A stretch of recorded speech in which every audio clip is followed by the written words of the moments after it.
To the beat, y'all.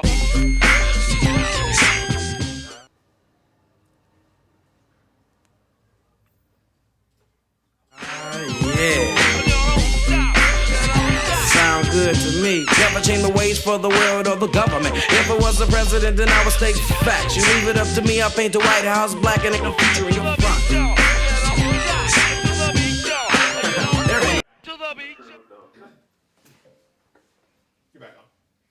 Me personally. Hello, everyone. Good afternoon. I'm sorry about the delay. We had some technical difficulties, and Imani drank 3 cups of coffee before this difficulties also. Are we on the intro video? Well, I just played that. Oh, beautiful. Yeah. Perfect. Today's show is going to focus on how Brown v. Board of Education may have ended forced segregation in schools, but we still have de facto segregation for a variety of reasons. So we have it in not only the school districting, but also in segregation of academic programs and pathways. So we'll conclude today, as I always try to do, with specific solutions of how we address those issues of racial inequalities in schools that will work not only in Athens, Clark County schools, but also can be replicated in other school districts nationwide.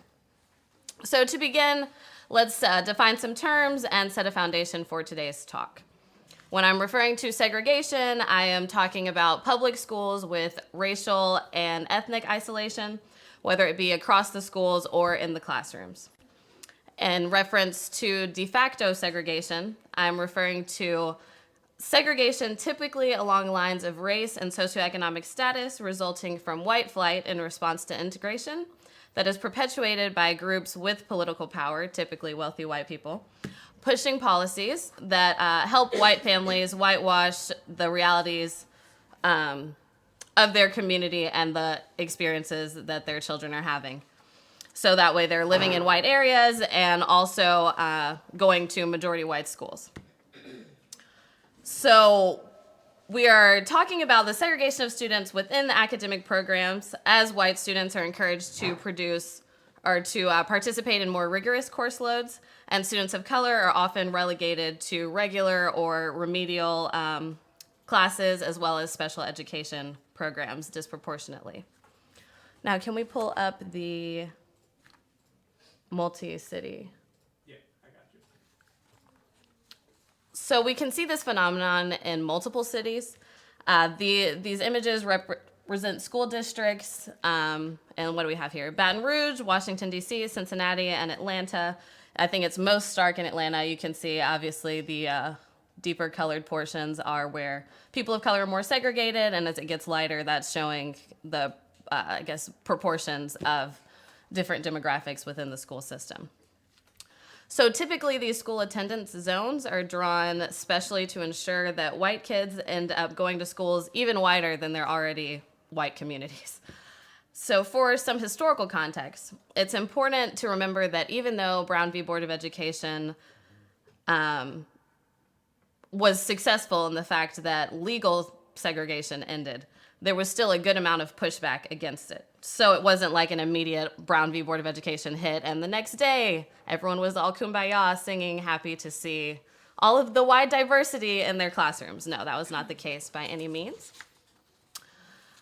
Now, there is a really important PDF that I wasn't able to get to Matthew, so I'm just going to have to describe it to you. Essentially, it shows the percentage of black students in majority white schools from beginning in, I want to say, was it 58, 57, when Brown v. Board of Education occurred, and then going from there through 2011. So that shows a few important things. First of all, that Brown v. Board of Education, it reflects that it didn't immediately lead into integration. So you'll see in the first few years, the percentage going up from about 0% when it was illegal to have integrated schools. Then over the next 5 or 6 years, it's going up to around 13 to 14%. And then it wasn't actually until Lyndon B. Johnson began enforcing civil rights laws that we actually saw an uptick in the late 60s and 70s. So that began around 68, 69, and 70 that we finally are getting up to. I believe it started at 23%, and then we're seeing an increase there to about 30, and then through 40% in the early 80s and late 90s. Now, we had a couple of, like, about 2 decades of a good run on that. You're going to see a solid 30 to 40% range of percentage of black students in majority white schools.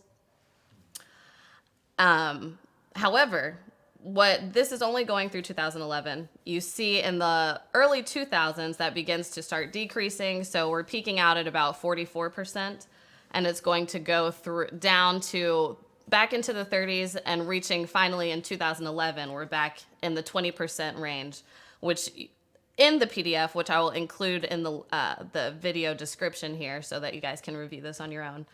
But in 2011, we're almost at the exact same point that we were in 1968. Now, what we don't have the data for is the last few years, but I'm pretty comfortable with making the assumption that it's continued to decrease. And so the article that inspired this talk, it's called "We Can Draw School Zones to Make Classrooms Less Segregated. This is how well your district does." It's an article on Vox. It provides a very handy resource using the data collected by Tomas Monarez. He is a PhD candidate at the UC Berkeley. And it shows how, basically it allows you to input your school district and then see how your district is faring as far as, is it upholding the segregation of the neighborhoods? Is it somehow opting against that? Or has it even worsened segregation? Now, do we have the Athens map? Yeah, I can pull it up, yeah. So unsurprisingly, it shows that here in Athens, Clark County, we are actually upholding the segregation that is reflective in our neighborhoods. I was a little surprised to see that we weren't going above and beyond and over-segregating. So that was, I guess, something to be proud of. But you can see here how stark the segregation is as far as having high demographics of people of color zoned in certain areas, and then particularly light areas. And that's actually, I want to say close to where we are is in the upper right-hand corner where we are in the studio at Broderick Flanagan's studio on Vine Street. That will be up in the top right corner here. So we can see that the school district overall is clearly segregated according to similarly to how the neighborhoods are reflected as well here. So I will also see if Matthew can include the link to the website so that you can at home, if you don't live in Athens, put in your own school district and see how it fares there. So now that I've gone through a quick crash course on the journey from segregation to desegregation and then back again to where we are now, I want to switch gears a little bit to talk about segregation in the classroom, which is a slightly different phenomenon that I wasn't even intending to discuss here today. I was going to stick with just redistricting for school districts, but in compiling all the data, it became very clear that we can't have this conversation without talking about what's going on in classrooms as well. So low-income and minority students are significantly underrepresented in gifted programs. More often than not, the promotion to advanced academic tracks relies on teacher recommendations. So unfortunately, in today's racialized society, that recommendation, as well as continued support and motivation for students to enter these programs, never comes for lower income and minority students due to the implicit biases of teachers in their schools. So this is, when I'm talking about more rigorous programs, that would be your honors programs. I believe in Athens we have the IB, then there's also AP programs, dual enrollment, things like that. So Jonathan Plucker, a professor at Johns Hopkins University School of Education, noted that even if kids are performing on par with other groups, we tend to look right past them. There is unquestionably bias in our system here. This is a pervasive problem. Now at this point, this is where we are going to cue a video that describes the experience of students in, it was, I want to say, Howard County, and that it was basically just 2 students describing their different experiences as far as having, the black student, he was talking about how he was interested in going into more rigorous programs, and to which his teacher responded, Are you sure you want to do that to yourself? Whereas the white student was describing they both have had issues with depression, things going on at home, and he could acknowledge that he had struggled academically, but was noting the fact that, he received the benefit of the doubt significantly more often than he noticed his counterparts. So now that these issues are becoming more prevalent in our conversations about education, many educators have opted to replace the commonly discussed achievement gap with the phrase opportunity gap.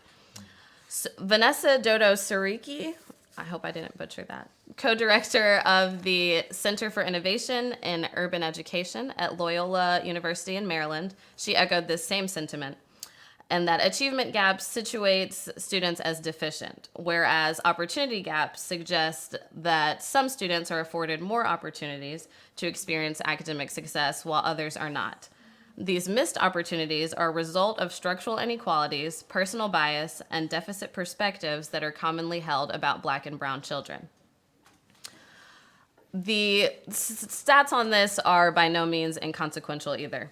Nationwide, about half of all Black, Hispanic, and Native American students aren't enrolling in AP classes that they're qualified for, according to the College Board, which is the, corporation, entity that is responsible for AP programming. And studies show that younger, high-performing Black students are less likely than their white counterparts to be placed in courses for the gifted and talented. So what is even more troubling about all of this is the fact that this is occurring at every level of education. So elementary school students are being excluded initially from the testing to get into these gifted programs, preventing them forever being on the accelerated track later in life, whether it be in middle school, high school, you can't come on at that point in time. So even though there are Black and brown students that are demonstrating the ability to be in these courses, they are still being placed at either at grade level or remedial courses. So to conclude this depressing evaluation of education practices in the United States, let's move forward to my personal favorite part of every talk we do here. What can we do to correct this? So fortunately, most of the decisions that propagate these inequalities come down to things and decisions that are made at the local level. So it is certainly high time for redistricting in Clark County schools, and most likely in your local school districts at home as well. There is only one county in Georgia, and I want to say it's Trop County, I'm not for sure on the pronunciation, but it's closer to the Alabama border, that they are the only school district in the state that has implemented any sort of intentional desegregating policies and redistricted according to that underlying goal. Unfortunately, I'm not surprised to hear that being the case here in Georgia, but actually in the nation, only 8% of schools have explicitly attempted to desegregate using redistricting. Now, that is still, I know this was supposed to be the uplifting portion. Those are still upsetting statistics. But we can find comfort in the fact that we don't have to reinvent the wheel here. We don't need to come up with any sort of new policy or program. These practices have begun, though it is just in few schools.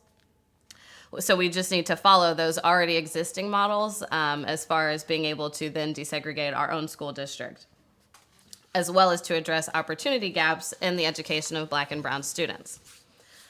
So specifically, in regards to redistricting, the same methods used in creating segregated schools can be modified in order to integrate these districts. So though it is illegal to specifically zone students based on race, we can and do use socioeconomic status and residential patterns as demographic markers for students. So we can do that same thing here to essentially require socioeconomic integration. So that's going to promote the achievement of all students by preparing them not only just for life and functioning in the diverse global society in which we all live, but it specifically promotes the achievement of minority students by making it easier for them to have and achieve a sense of belonging in their school districts if they are living or going to schools that are majority white. Now, in regards to de facto segregation between remedial at grade level and more rigorous academic programs, it is important that students are provided the opportunity universally to be tested for entry into honors and more rigorous programs. So this is going to eliminate the implicit bias of teachers. Well, it won't eliminate the bias, but it will prevent them from being able to act on that bias and be able to make sure that everyone is receiving an equal opportunity to get into these programs. So we can also combat these issues through increasing minority representation in our teachers. So in Clark County schools, according to Blaine Williams' Diversity and Inclusion Plan, 75% of our teachers are white. Less than 20% are Black, and an inexcusable 2% of teachers are Latinx, despite Latinx students making up 25% of our school district, and Black students making up the majority at about 50% of the district. So this highlights the desperate need for the recruitment and retention of minority teachers here in Athens, Clark County to better reflect the demographics of the students here. And I'm sure similar needs exist in other counties around the nation.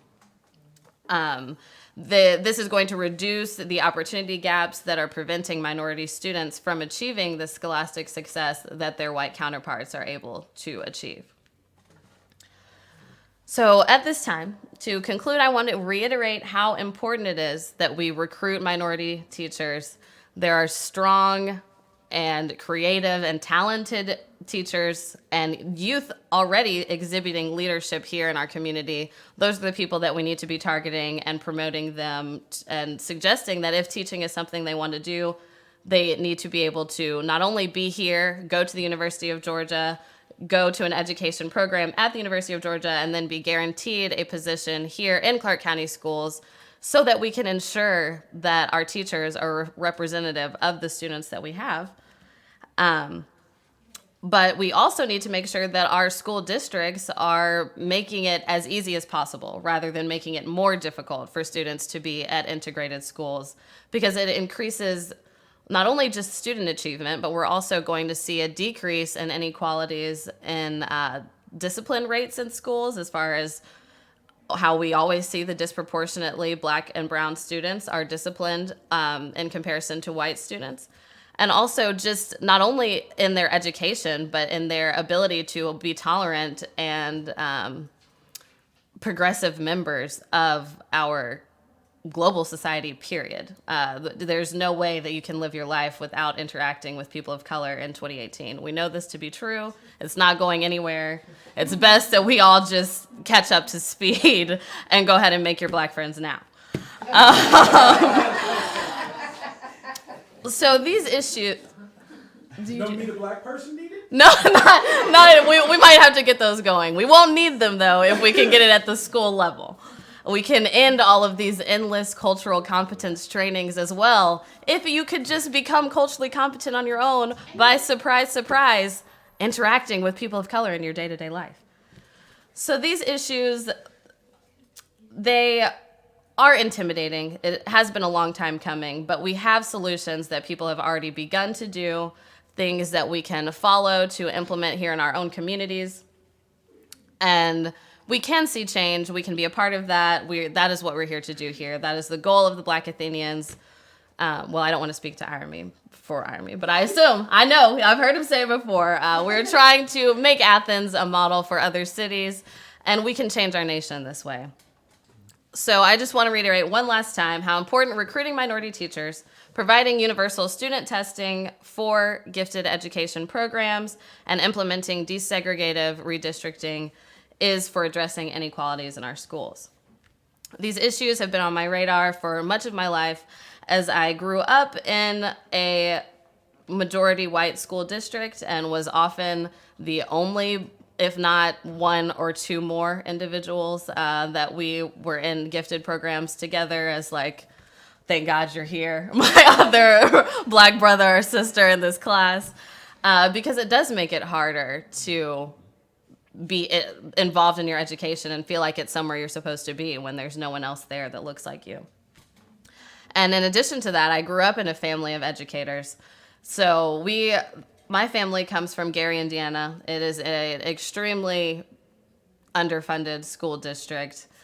And so for them, teaching in that school district has always been a cause of numerous hardships, whether it be at one point, one of my aunts was teaching Chinese, math, and Spanish all at the same time to students that, surprise, surprise, couldn't figure out why they needed to learn Chinese at all.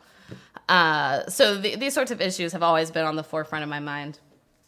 And it is my experience and the continued discussion and analysis of family members that have been in the education system that have informed my perspective to where I feel it is a valuable one now in advocating for students.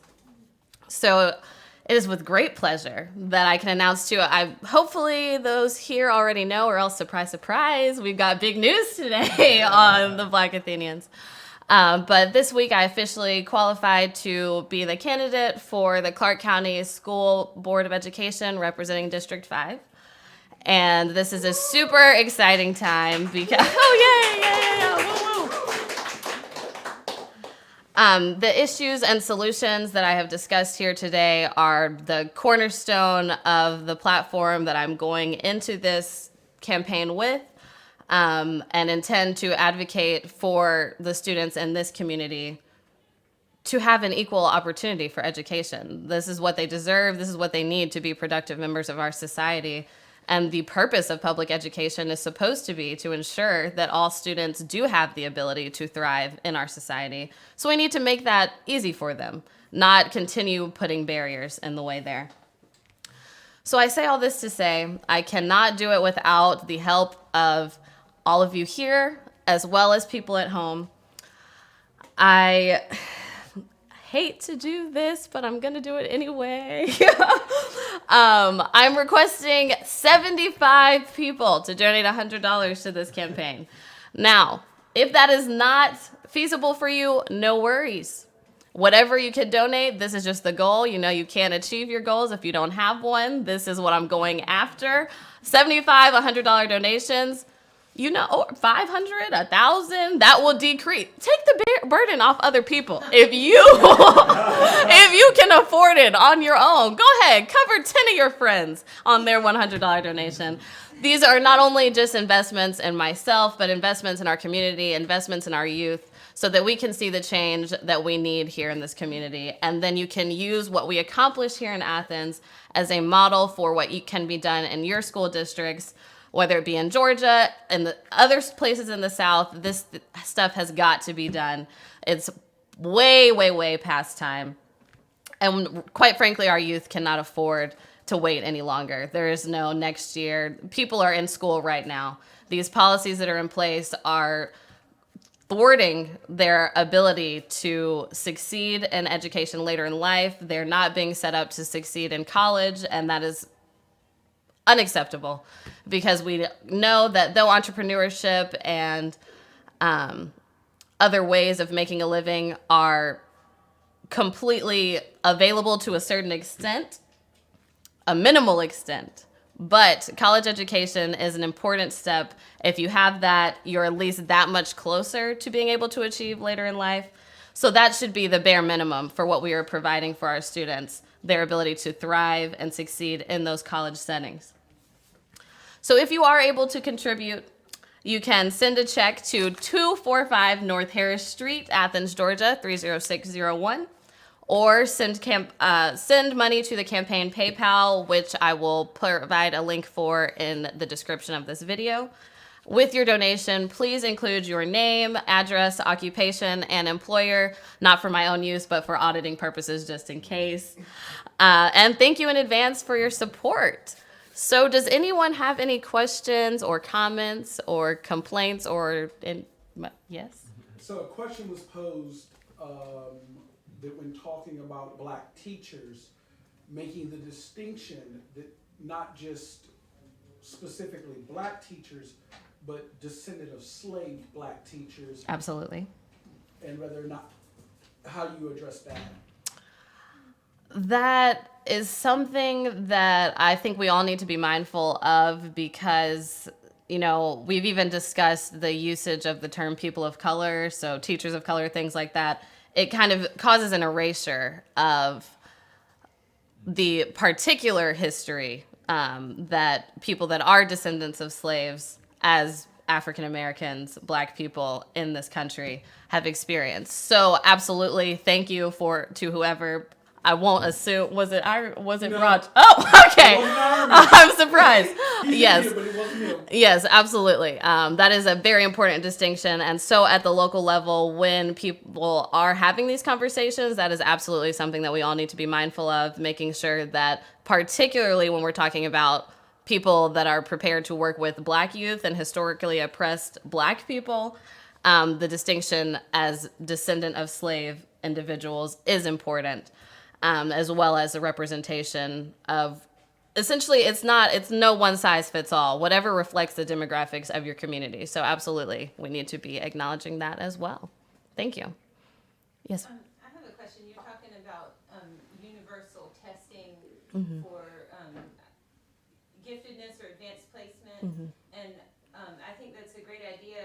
But my concern would be, especially with the gifted tests, that there seems to be some bias in those tests themselves. Right. Absolutely. And so I'm afraid that even if you did that, you would still run into the same problem of kids not being identified. So, Right.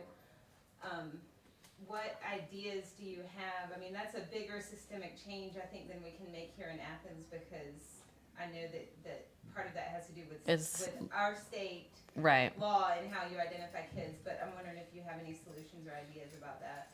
I certainly do. More people getting involved in education, period, so that when those decisions are being made, we have enough representation in the room to say, let's go through these test questions and let's talk about what is this talking about? Because that is very true. We have seen through standardized testing, unfortunately, those tests are not actually catering to all students. It's more directed to a particular type of student, usually just, I don't even know how you would cater a test to white people. It's like white supremacy is, boy, like it is very invasive. But somehow we have made a way to where even test questions can be worded to disenfranchise students, Black students, brown students, from being able to understand and relate to the way the question is even posed, period. So that is something that we need to address as well. And that just requires, if you are interested in this, run for the school board, do something to get involved with making those decisions about education so that you can be there and have a seat at the table when these decisions are being made. And then we can look 10, 15 years from now and see the differences there. So at least that way we have something to go off of as far as how can we adjust questions? What does it look like? Because quite frankly, it's something that I don't think has been considered or is being done with enough to where we'd have enough data to actually be able to say this is what we need to change. I'm from Oaktown, California, and we used something called the test of nonverbal intelligence, which was a little bit better because it didn't deal with, words. Right. And that was a teeny bit better. We got slightly better results. I just want to throw that out. It is a step in the right direction, but it's not all the way there. Oh, absolutely. I just received a secret note that I forget every time to repeat the question so that the audience at home can hear what the question was. So essentially she had asked, what do we do when talking about the need for universal testing for students to ensure that the test itself isn't already biased and disenfranchising students from being included in the gifted program that would be qualified? And then another woman, you said you were from Oakland, California. She mentioned the solution that, I'm assuming this was in Oakland, that they were using nonverbal, directed questions rather than verbal to kind of mitigate that issue. Thank you very much for that. I'll have to look more into that. TONI, test of nonverbal intelligence. TONI? Say it one more time. Test of nonverbal. Test of nonverbal intelligence. TONI. Perfect, but It's a step. It's like we're not going to change anything overnight. There are certainly no perfect solutions, but can we just get started? Let's get the ball rolling. Let's try something new now. And absolutely, I'll have to look more into that. Thank you. Does anyone else have anything they would like to ask, say? No? All right, then. Well, that wraps up today. Thank you guys so much for watching and for coming out and for helping us change Athens. Unprecedented radical change is what we're looking for, not only at the local level, in education. All of this is what we need here in our communities and what we need across this nation and ultimately globally. But let's start here in Athens and with you guys at home. Thank you.